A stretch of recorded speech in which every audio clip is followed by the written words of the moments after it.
Okay, love stories, and we've learned about how important it is to tell them our stories and teach them how to tell theirs. And Dr. Alisa Van Langeveld joins us with the next part to this to teach us an effective way and an important technique for everyday use. Everyday stories.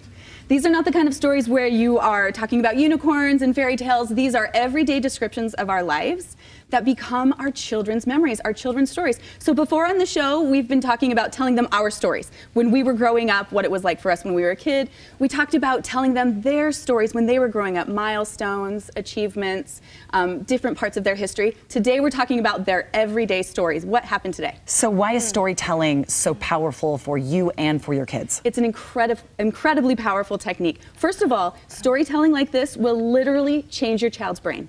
It will change the neurobiology in their brain. So much of what we experience in everyday life is abstract. It's emotional, it's an intuition, like I feel kind of unsettled here or I feel really happy here and we don't really know why.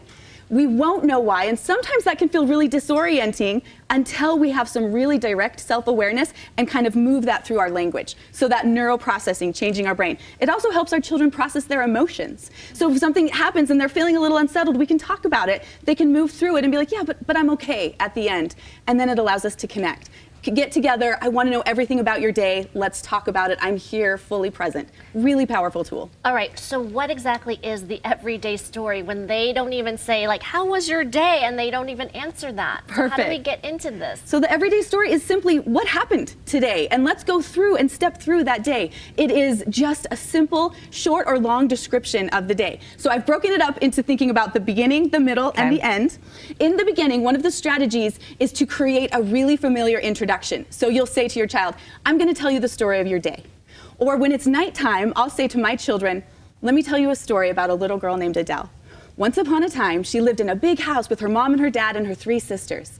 She woke up that morning and she felt grumpy. And then I just kind of move into the story. Now that's another technique in the beginning. Use the storytelling narrator. It's called third person omniscient, which means you know what your child is feeling, but you're speaking about them in the third person. Like Adele felt really grumpy, or Adele was so excited to go to school. First of all, I love that you used Adele because you're going to the concert. So that's actually my real daughter's name. Is that your real daughter's name? Yes. I didn't know that. And should you teach your kids to tell stories in the third person? Should they be talking about themselves that way? So usually in these storytelling pieces, they'll be listening to the story, but you bring up a really good technique. So once you move to the middle of the story, pause and see if you can hand the microphone over to them and say, so you were a little grumpy, we had a hard time getting to school, but we got there, we rushed in, you went in the line into the school, now you tell me what happened. Oh, I love And they get this. to tell the rest of the story. So the parents are telling the story first, you hand it off, they continue the story, hopefully, right? Yes, yes. And if they don't?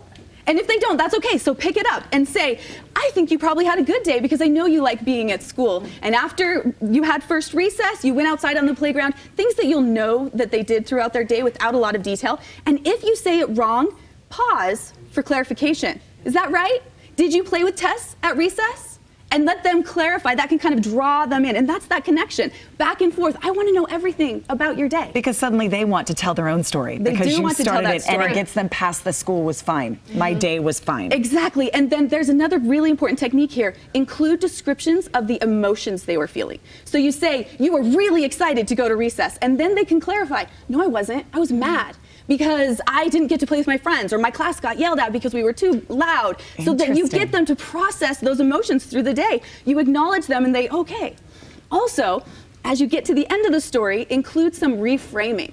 You were really grumpy at recess because your class got yelled at because they were talking too much, but you had a good time at recess. And when you came home, you had an opportunity to play with more friends, or we had this dinner or this experience in the day. And so you knew it was going to be okay. So you walk them through that emotional process. I was grumpy, but I'm going to be okay. I was sad. Wrapped it up in a bow. Exactly. Oh my gosh, I love this. This is such a way to process for your kids, to help them process the day and maybe understand their emotions a little better. Exactly. This will also help them learn how to write papers in high school and college. Sure. Yes, so we're segmenting The it intro, through. the middle, and the conclusion. And then in the end, have a really structured ending too, so that you know you're wrapping up the story. So it can be something like, and that is the story of your day. Or it can be something like, and then she went to bed and she was in her warm, cozy bed. She sat in the room she shared with her sister, looked up at her mom, and she knew tomorrow was going to bring a bunch of new adventures. Okay. I want her to tell me all the stories. I'm like, if I'm you in. want her I'm to, in this. she has tips, everybody. Go to our website. We'll link you. On Instagram, it's 10 Minutes Together, abc4.com/GTU. Thank you so much and have a great time at Adele. Thank you. Coming up after the break, the hottest Vogue winter trends. We'll tell you what those are.